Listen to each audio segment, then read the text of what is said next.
Good evening, Gills fans. Welcome back to the latest episode of Gills in the Blood TV. It's that time again. It's Wednesday evening, which means it's match preview showtime and another local game for Mark Bonner's men this Saturday after a trip to Morecambe last weekend and a regional tie against Swansea in the League Cup last Tuesday. It's back on the road as we head to Highbury to take on Charlie Adams' Fleetwood. And I'm pleased to say that to give us all the intel on this weekend's opponents, I'm joined by Jack Kershaw. You can find him on Twitter at JKAnalysis7. It's fair to say he's one of the up-and-coming accounts on social media. Has garnered 4,000 followers since joining in January. So yeah, go and check him out, and I'll put his details in the description at the bottom of the video. Jack, welcome to the show. Yeah, thank you for having me on. Not a problem at all. Been looking forward to this one all week. Like I've already mentioned, another local away day for the Gills in what is a predominantly northern-based League Two again this season. And it also means that Gills will be taking on the second of four relegated teams in the first three games this season. But I want to talk to you, Jack, about Charlie Adam to start with, if we can. Was appointed, I think it was New Year's Eve 2023. Yeah. So got half a season. Obviously, understand it was very difficult coming into a club that was struggling in League One, wasn't winning enough football games, wasn't winning enough points. And although he didn't do enough to save you from the drop, he picked up 25 points in his 23 league games in charge in the second half of last season. That came through 6 wins, 7 draws and 10 defeats. It's like 1.09, which at first glance you'd probably say as an outsider, it's not great.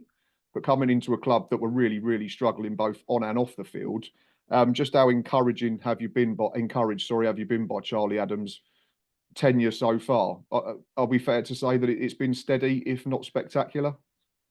Yeah, I think for a young coach coming off the back of two other managers that have been at the club, I think he's done well. Obviously, we didn't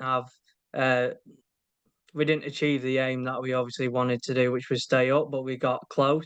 To the end of the season, we got very good form. I think it was 4 wins out of the last 5 games that we had, and obviously we've extended the run into this season, which is good. But when he came in, he spoke about the togetherness of the club with the community, because that's what Fleetwood are, a community club. We want to keep the team, the fans and the manager close, and that's what he wanted to do. He wanted to get an 11 on the pitch that would represent the town with a lot of pride, and to give it your all and keep everything on the pitch, and we'll go on to the next game and hopefully do the same. But obviously, like I said, we didn't achieve the aim of staying up, but from what he did, he got all the players out that he wanted to get out in, and he kept a hard working squad, and he didn't have much to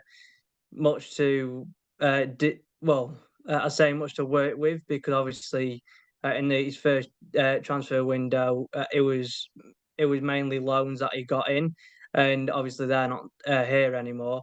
But for a young manager to come in and stamp his authority like he did, I think he's done very well so far.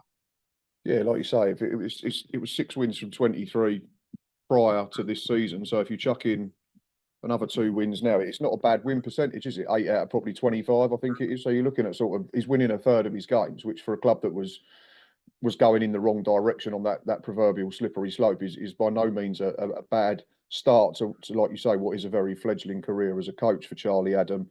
You've mentioned he had to get in lots of players that he didn't want, that maybe didn't want to be there themselves, which is never an ideal scenario. So there has been quite a high churn of players over the summer. Completely understandable given a relegation. There's a reason why you've been relegated, and it's because a group of players have not been good enough over 46 games, unfortunately. But there was a couple of names that have sort of stood out for me. Again, I'd say your business has been solid rather than spectacular. I think if I was an outsider looking in, there's not one that jumps off the page and you go like, "Whoa, he's going to make a huge difference and win games on his own." But I think in terms of what you've got in, there's a lot of solid signings. 2 that I've picked out. One was because a little bit he used to play for us on loan was Zek Medley, centre half you bought in, I think from, was it Belgium he was playing in? Yeah, a Sunday or however you pronounce that club. Yeah, That's the club that is that the club that Graham Potter used to manage? So I got that wrong. Is that something similar in Sweden or somewhere? That might have been Ostersund's actually. Yeah, it might have been them. And the other one was James Bolton, who I think is another solid addition. And I want to talk about them in a little while, but you know more than I do, being a Fleetwood fan. So just how impressed have you been with the with the transfer business? I know there's probably a couple of younger players that you've had to move on, or they decided to move on. Again, the names escape me. Promise. What was his surname? Sorry, the lad who's gone to Bristol Rovers. Amachere. Yeah, so there's him and a couple of others that you've lost. But in terms of incomings, you must be fairly pleased with the work that Charlie Adams and the board have done so far.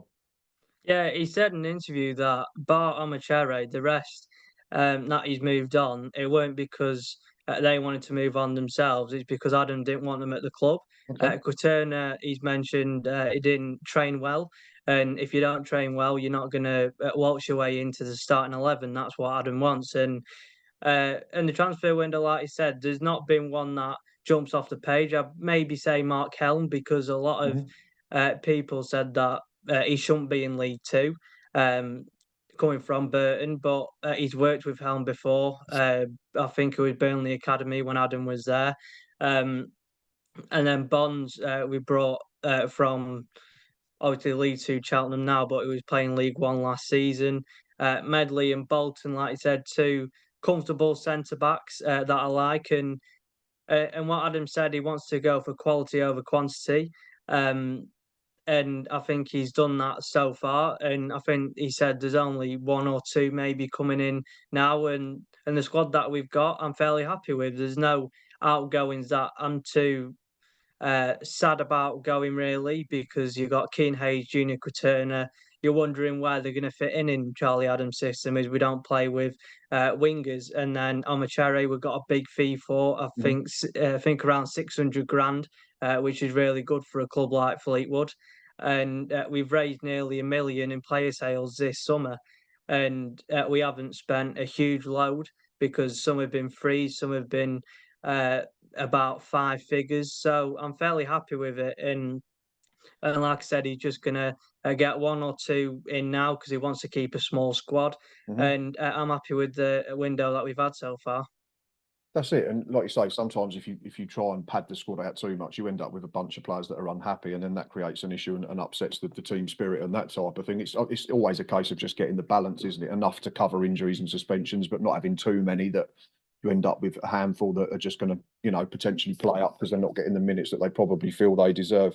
I want to talk about off-field stuff just quickly, and I don't want to talk about it too much because it's been well publicised on social media. Obviously, your owner for a long time is now serving a jail sentence for some sort of money offence. How much of an impact did that have on the club and the fan base when it all started first coming out? Because I believe that it was Andy Pilley, wasn't it? Was something of a local hero for the community as well as the football club in all his time that he was there. I mean, he brought you up from non-league and then and made you a sustainable football club in the EFL. So just how much of a shock and, I don't know, disappointment was that when you found out what had been going on? Just give us your sort of overriding emotions on it and how the community's dealt with it. Well, obviously, Andy Pilley's Mr. Fleetwood. There's no doubt about that. But now his son's took over. And but last season we did have uncertainty, and we didn't have maybe the communication with the club that the fans would have liked. But then in the club situation where the EFL are trying to see Jamie Pilley as a fit and proper owner, it is hard to communicate with the fans and be clear with them of what's happening with the club. And obviously now we've got the takeover of Jamie Pilley done this season. We've kept the same people in around the club, CEO Steve Kerwood and Will Watt. But I think, yes, it has had a correlation because of, I think, last season the transfer window was poor in the summer, and obviously when things aren't going well off the pitch, you can't expect a very good window. And I think when obviously we were going on a really bad spell under Scott Brown when he got sacked, and then Lee Johnson going up to January, it is something that Andy Pilley would do to get the staffing around the club in a meeting and spur them on and get things right. And obviously that's not what happened last season. That's why we're inevitably in League Two. So we are saying that was a massive factor in the fact that you eventually got relegated. But as far as from now moving forward, it's business as usual and everyone's pulling in the same direction again. Yeah, definitely. Because, like I said, Jamie Pilley's his son. He's been around the football club for ages. We've kept the same sort of staff.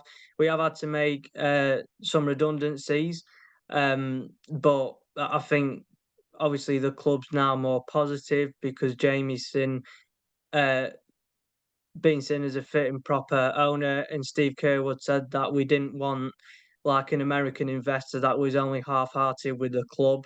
And now we've got Jamie, who's obviously young, and he's got, I think, the right people around him to get Fleetwood back into League One, where we've been for 10 seasons.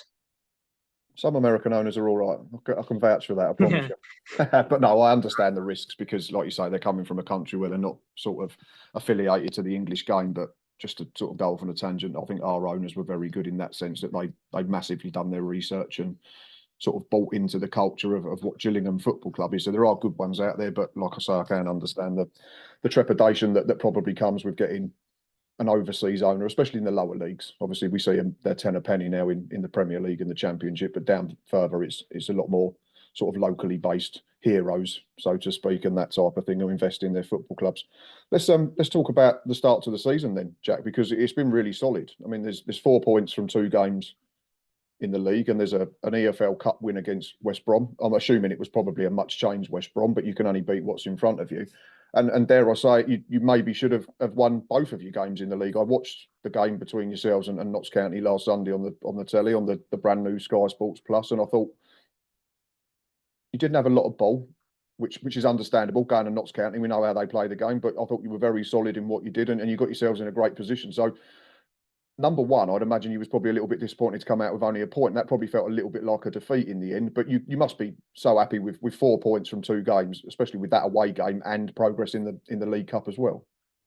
Yeah, definitely. Like I said, Notts County, no team is going to go to Notts County and have probably over 40% possession. We've actually averaged 26.9% possession so far this season, and that's the bottom in League Two. And the next is Bromley with 40.6%. So there's a massive gap. But we played two possession-based sides in Grimsby and Notts County. People may look from the outside and think, we're going with a game plan just to sit back and counter.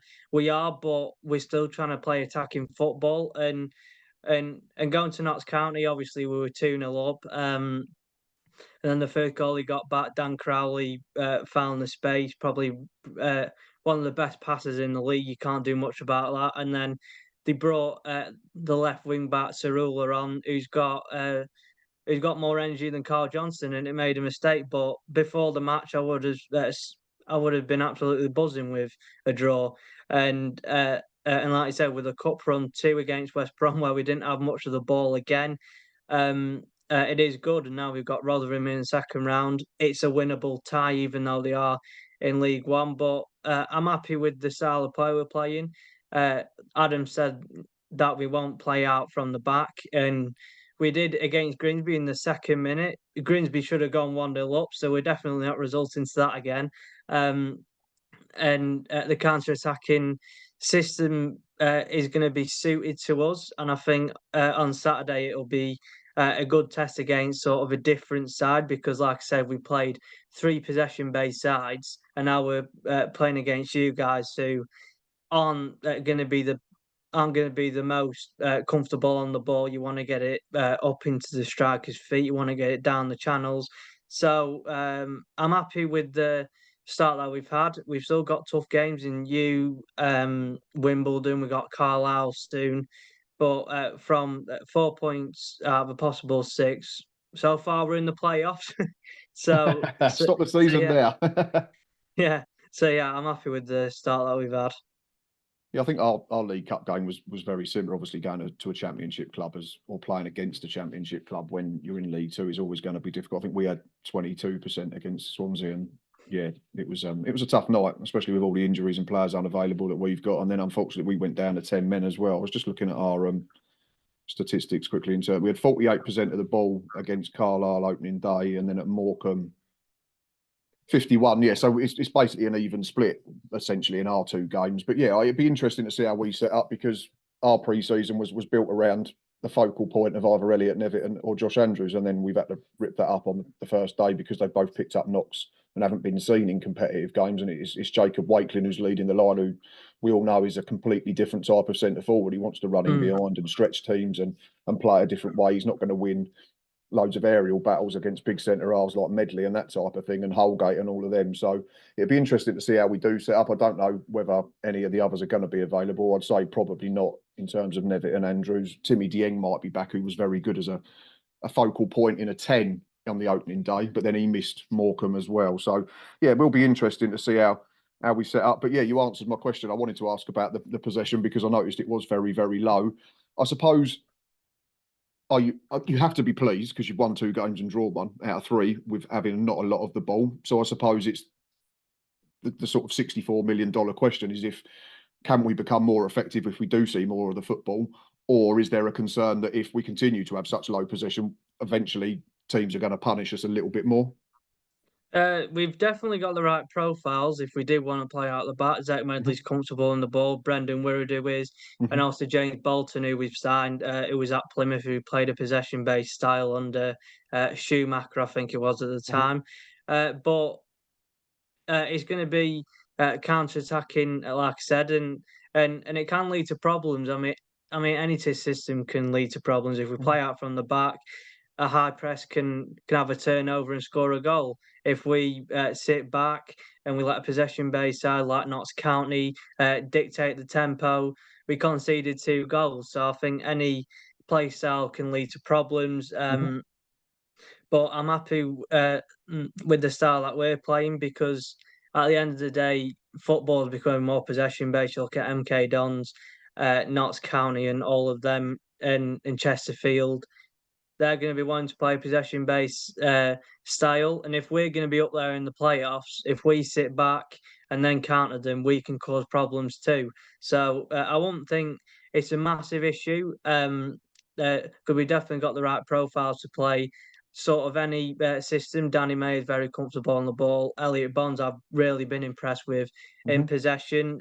But currently, I think we're okay in the counter-attacking play style. But when we play a Bromley or a Harrogate or an Accrington, I think we will see more of the ball and maybe be more effective. So it's been a variation of a 3-5-2, I think, hasn't it? That's fair to say. You've mentioned them 3 centre backs that have been impressive for me over the first 2 games, and then it looks like you've had one sitting in front of them, and then a 4 and then a 2. Is that correct? But I'm assuming that's probably pretty fluid, that middle section as well.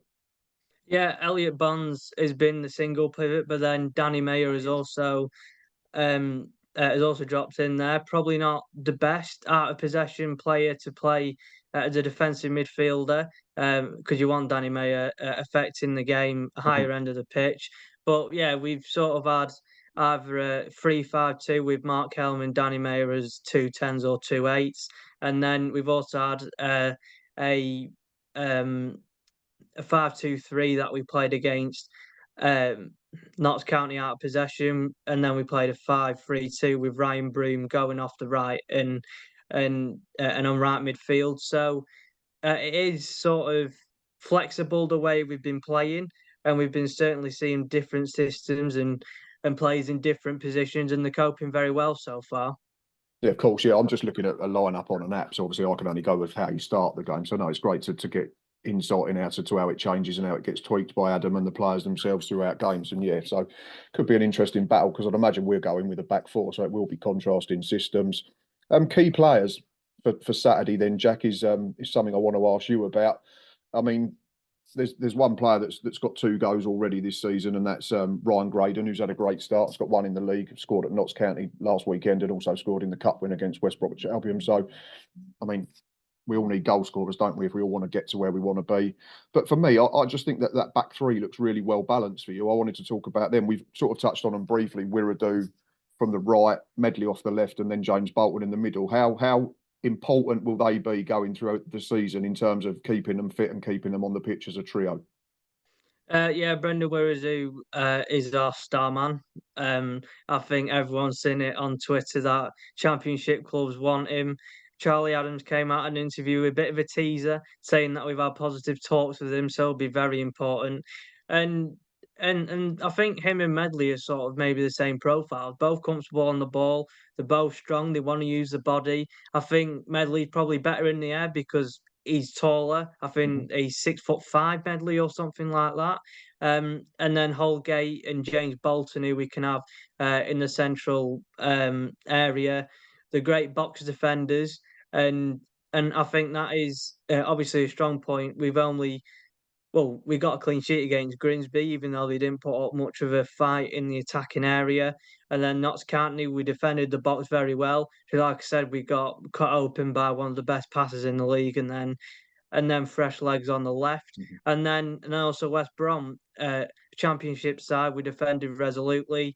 Um, they caught us a bit out of position for the first goal, but then obviously I think they scored in the 20th minutes. That's 70 minutes plus added time of defending against a championship club. So I think we're very well set up out of possession, and we're a threat going forward. But like you say, I think that the defence is a really good strong point for us this season, which wasn't the case last season. That's it. We know goals win your titles and that, but every good side is built on a solid base, and it seems that you've got that as long as Mr. Wiradoo's not poached from higher up in the next sort of 10 days or whatever it is. Any other key players that we should be watching out from a Gillingham perspective on Saturday? If you could pick one more. Well, you mentioned Ryan Graydon. I Mhm. think Ronan Coughlin's injured. Our number 19, who we're expecting to get most of our goals this season. But Graydon, he's got a great first touch. He'll drop deep. He'll want to carry the ball forward, and I think he will be a real threat. He hasn't had the goal contributions he wanted, but scored against West Brom, scored against Notts County, and assisted against Notts County. So if he's got the momentum, then if he leads the line against you guys, I won't be too unhappy because obviously Coughlin's injured and he'd be the replacement. But I have full confidence in Gray and that he'll cause a lot of problems. Yeah, and like you say, it's a great start to the season. If it's 2 goals and an assist already, then you can't be moaning about that at all. We're recording on a Wednesday, Jack. So obviously there's no official team news because everyone does their press conferences generally on a Thursday. But in terms of team selection for the weekend, I'm assuming you're not going to see too many changes, are you? Given you're starting, less people are returning from injuries. So how do you envisage that Adam's going to line you up? I'd say Harrington in goal because, well, he said that the number one spot is tight between Harrington and Lynch, but I've been very impressed by Harrington, a Mhm. bigger keeper. And the back three, I think, be Medley. I think Bolton will get his first start. He came on for Holgate. Um, I think Holgate might play on the right actually because Brendan Woodoo went off with a knock. So between Holgate or Woodoo, I think for the right sided Mhm. centre back, and then on the right, I think he'll play Broom. No, Carl Johnson, uh, a right wing back, and then Mackenzie Hunt left wing back. Bond as a defensive midfielder.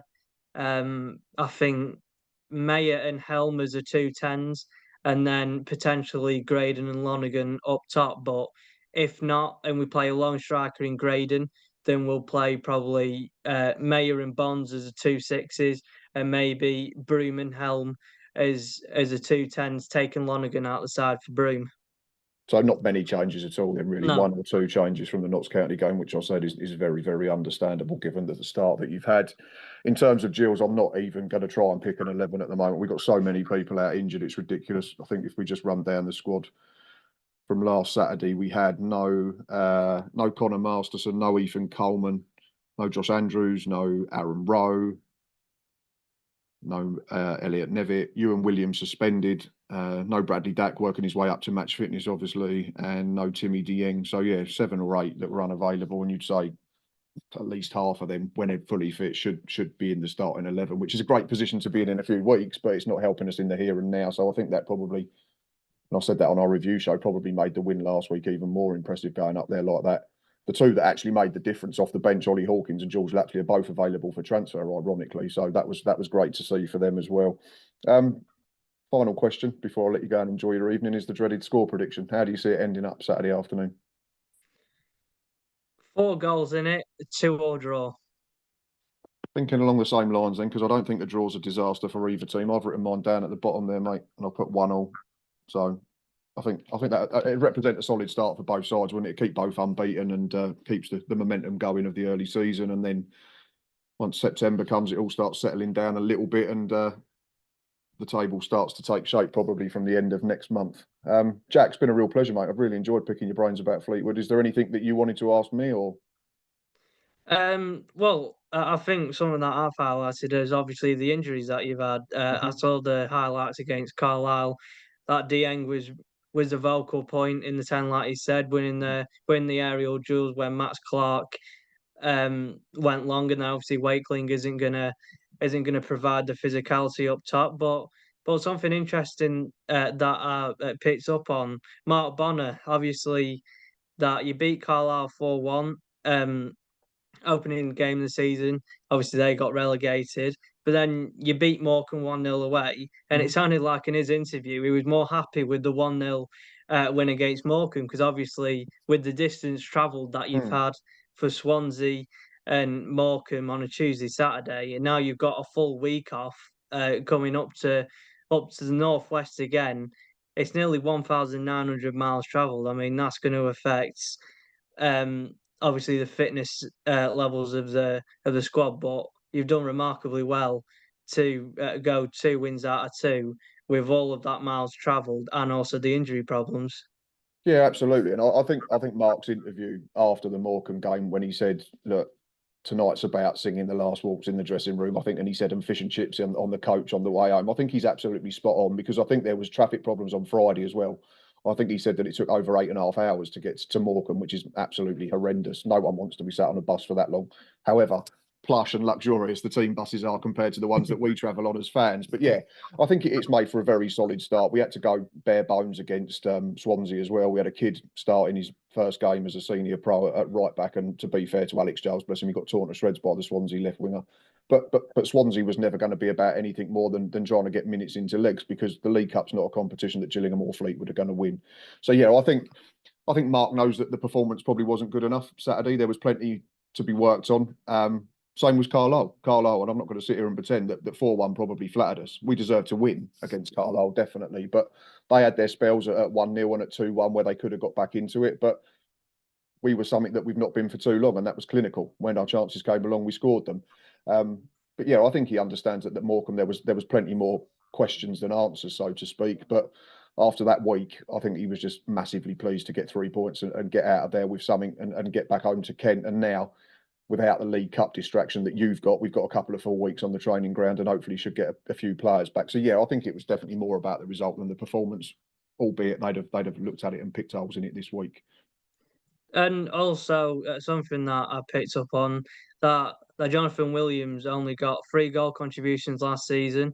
He got 2 against Carlisle already, and maybe that's the impact that obviously Mark Bonner's attacking system has because obviously last season only 46 goals were scored with both Neil Harris and Stephen Clements in charge, not attacking managers, both of them, and over a third were actually from dead ball scenario. So I think obviously the scoreline against Carlisle um, was good because obviously you're seeing goals scored now, and then you got a clean sheet against Morecambe, so there's a big range there, and Mark Bonner's clearly got his side efficient both ends of the pitch, scoring goals and obviously keeping a clean sheet, which is going to be important. And obviously Jake Turner got 12 clean sheets last season, and you had 15. So it's good to see that obviously from Neil Harris and Stephen Clements, you've now got a more exciting manager that I've listened to interviews of. He's dead down to earth, and obviously that it's more of an upcoming season for you Gillingham fans than it was maybe the other couple of seasons. Yeah, definitely, and obviously the takeover has a massive impact on that as well. We saw the best of Neil Harris after Brad and Shannon Gallinson took over because I think from sort of January 23 to the end of that season, we were I think the third best team in League Two over 23 or 24 games. So I rated Neil Harris, not so much Stephen Clements. I didn't think there was enough about him, but I've got over that ground enough times. I don't need to talk about it again. But yeah, there's something very sort of appealing and likable about Mark Bonner in the sense that I think he knows that he's a good manager at the level, but it's not arrogance, and he knows that to be a good manager, you have to work bloody hard, and he knows to be a good football team, you have to work bloody hard. And he's already come out and said, yes, it's a good start, but there's still a huge gap between where we are now and where we want to be, and there's massive improvements still to be made. And hopefully, if they are made, we can have a season that, that might be remembered for the right reasons, because we've had too many that have been remembered for the wrong reasons in recent years. Yeah, I've noticed with his interviews, he don't go over the top. He always says that he wants to improve, get better, and also looking at the signings, there've been some real positive signings. Obviously, with Jack Nolan getting 30 goal contributions last season. Elliot Nevitt is injured so far, but he got 18 goals for Crewe. He's a real good presser. Amani Little, he spoke really highly about, and obviously he's vice captain now in Amani Little. Yeah, he's And been he's made only vice captain, and he's played 90 minutes in both league games, got left at home for Swansea because he hadn't played since the first pre-season friendly. He twisted an ankle 2 days after Millwall on the 13th of July. So to get through 90 minutes twice is absolutely phenomenal. Yeah, and also you've not had major outgoings. I think six outgoings have joined the National League, but also obviously, like I said, Hawkins and Lapsley are both transfer listed. Bonner said about Hawkins how he covered both boxes well because of his physical and aerial presence, and Lapsley scores a goal. I mean, it was a bit fortunate because I think Jack Nolan was going for a shot, wasn't he? And then Yeah. Hutton kept it alive, and then it was a bit just swinging it in the box. But a goal's a goal, and obviously Lapsley will be delighted to contribute whilst he's still at Gillingham. And then obviously you've got Bradley Datt returned, and he's not top fitness levels yet, but I bet you're buzzing about that when he hopefully can get going and win matches by himself. Yeah, I mean, we know if Bradley Dack's fit and firing, then we've probably got certainly the best attacking midfielder in the division, and that's no disrespect to anyone else. But this is a lad that would have been played in the Premier League if he'd not ruptured both knee ligaments. So, but we know there's a bit of time between. Again, similar to what Mark Bonner said about us, there's a bit of time between where Bradley Dack is now and where we want Bradley Dack to be, which is when he's on the pitch and affecting games in the final third. Yeah, but I think it's a massive coup for anyone at League Two, but the bottom line is, without the ACL injuries, we're never in the running because he's still playing Championship at worst. But yeah, it's a romantic story, I think, and a little bit sentimental. But at the same time, we know that if we can get him on the pitch for 30 games, then he's going to win us points. Yeah, and also I was just going to ask you, who do you think your threat is? Probably Jack Nolan and Hutton on the right. I've seen highlights, and he looks to be a really effective team with them two going forward. Hutton, I think, got 11 or 12 assists last season. Obviously, part of it was at Swindon for the Yeah. first half. But obviously, Jack Nolan, like I said, 30 goal contributions for Accrington is a great number for him. But then obviously on the left, you've got Aaron Rowe, even though he might not be fit, but you've got Clark, who assisted Lapsley. So you've got good sort of um, players on both flanks, and I think maybe Amani Little may be the star player to look out for. I like Armani. I think him and Robbie McKenzie. Robbie McKenzie's a player that plays everywhere. He can play centre mid, plays either fullback, centre half, but it's probably hindered him over his time with us because he then becomes second choice in all of them positions. But because of the injury to Ethan Coleman, who got Players Player of the Year last season, Robbie's naturally become a holding midfielder. So him and Armani Little have been absolutely superb in the two league games. Yeah, there's just something very classy about Armani, and I'm looking forward to seeing more of him. But I think just the fact that you've listed all them players is the biggest plus for us now, because we've got multiple threats. Whereas last season it felt like if you stop Conor Mahoney, you stop Gillingham. Whereas this season you've got to go and pick up Aaron Rowe and defend against his pace. And if you do that, then you've got to go and defend against Nolan's tricky feet and direct run in the other side. And then you've got Johnny Williams picking up pockets of space. And if we're in a position where we'll be able to bring on two players that are transfer listed that are affecting games at both ends of the pitch, then we're in a fairly healthy position regardless of the injuries at the moment. Obviously, we want a few of them back sooner rather than later, but that's the nature of the football season, like Mark Bonner said. But yeah, we're in decent health in terms of how the squad's looking when people come back, albeit we're probably not in quite as decent health as we'd like right now. But yeah, it's very exciting season, I think, if we can continue this start. On the flip side, what do you think your weakness is? Because I saw well, I listened to Mark Bonner's interview after the Morecambe game. He did say that in the first half they hit you on the counter attack and maybe transition play style which Fleetwood like to play, so it could go in our favour. But also the right hand side for Carlisle's goal, it seemed like the midfield line was split between Jack Nolan not picking up his man, and I mean it was a bit of a fortunate goal for Carlisle. But would you say maybe at the right hand side is a bit of a weakness because Hutton likes to get forward, and maybe that can leave some gaps for us?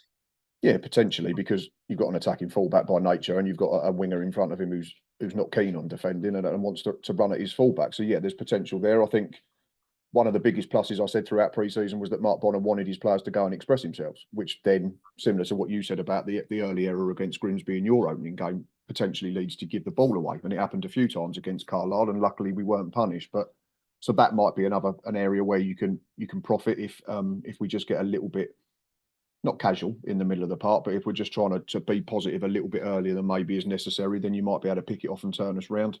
But yeah, I've been very encouraged with the start, but it is only 2 games out of 46. It's a massive season ahead still. So no team is flawless at the moment. No team I think knows their best 11. No team is 100% in terms of fitness or anything like that. So there's going to be chances for teams against whoever they play at this stage of the campaign. Yeah, definitely. I think Saturday will be really good because, like I said, two teams that don't really want to dominate the ball. They want to get it into the striker's feet quickly, and hopefully we'll see loads of goals. Fingers crossed. I mean, like I say, I'll be happy with my 1-1. I'll be happier with your 2-2. If it is a draw, that'd be nice. And of course, either of us would be buzzing if we can pinch all 3 points. But yeah, it should be a good game. It's 2 sides that have started well. We're going to be playing with confidence. And yeah, looking forward to it. It's my first trip to Highbury. And it should be warmer than usual when we have to come up there in November or December. Yeah, it's a bit hot and cold weather with the northwest. You never, I mean, it's raining currently, so you never know what you're going to get. Oh, well, I'm sure it'll be all right. Like I say, it's more appealing last weekend of August than it is middle of winter. So, yeah, looking forward to the trip. The early start is first away day for me this season. It sort of feels like the football season's properly back when you do your first away day. Yeah, definitely. Right, mate, it's been a real pleasure. Really enjoyed that. And it's quite nice to have it turned around and you ask me some questions as well. So I really appreciate your time. Like I say, everybody, at the end of every episode, thanks if you're still watching at this point, whether you're a Gillingham fan, a Fleetwood fan, or a neutral, please consider hitting that like button. Please continue to hit that subscribe button because we have set the ambitious target of 4,000 subscribers by the end of this campaign, which means I've got to find 650 more, give or take, of you lovely people to subscribe to the channel and listen to me waffling about football every week. Like I said at the top of the show, Jack is on Twitter and he's growing fast. So go and give him a follow. His details are at the bottom. Loads of brilliant content, not just about his own club, but about the EFL in general. Loads of brilliant threads about players, teams, and all that type of thing. Like I said, one of the up and coming stars of the social media world in terms of football. Myself, Ava, and Nick will be at Highbury on Saturday for Matchday Live. But until then, enjoy the rest of your week and up the Gills.